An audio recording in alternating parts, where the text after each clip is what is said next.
The pet cemetery. You know, we've got Diogi planted there, and the big one, and then Nikki and Gigi. Nice. So yeah, so I happen to own this piece of land, so if I ever sell it, I don't know what we'll do. Such a great shot. It's beautiful today. Well, what's interesting is the ocean used to roll up to that area right there. That's a piece of driftwood to the left and ahead of the gazebo where our hot tub is. Mm-hmm. So when I was a kid, I used to visit here from Lake Oswego. In fact, my family's been coming up here since the 1890s.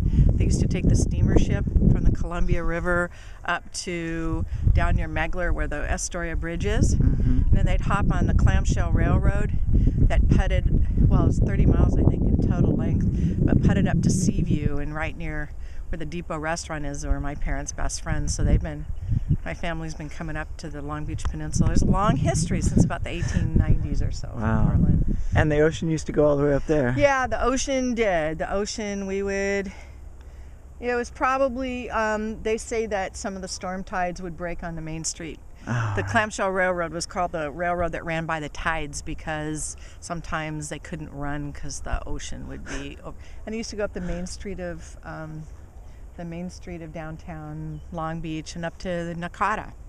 So it's the wild, wild west. This place is really cool. It's got a great history. Lewis and Clark walked here, you know. In fact, Lewis and Clark would have walked the high tide in 1905 would have been where the house is. But these are all primary sand dunes. And when I was a little kid, we'd stay at these little motels here, and you'd roll out the back door in your inner tube, and you'd be in the dunes.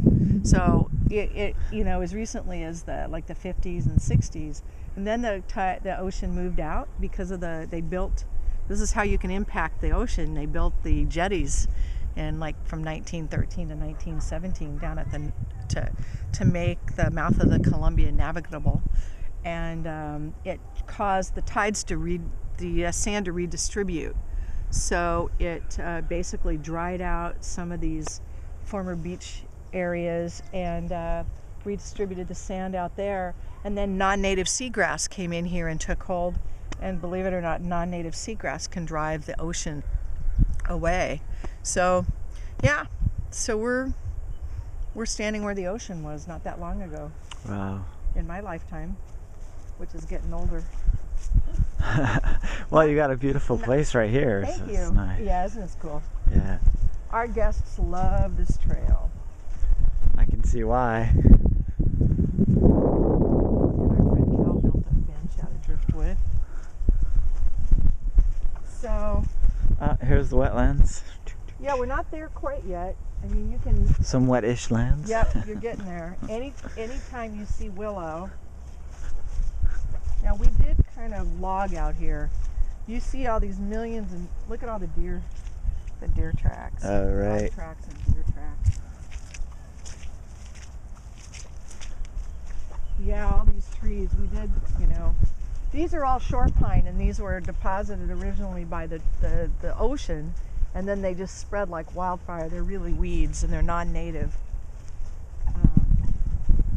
Now we're getting there. It's really starting to dry out a bit, but you Look see at all this that. willow. Yeah.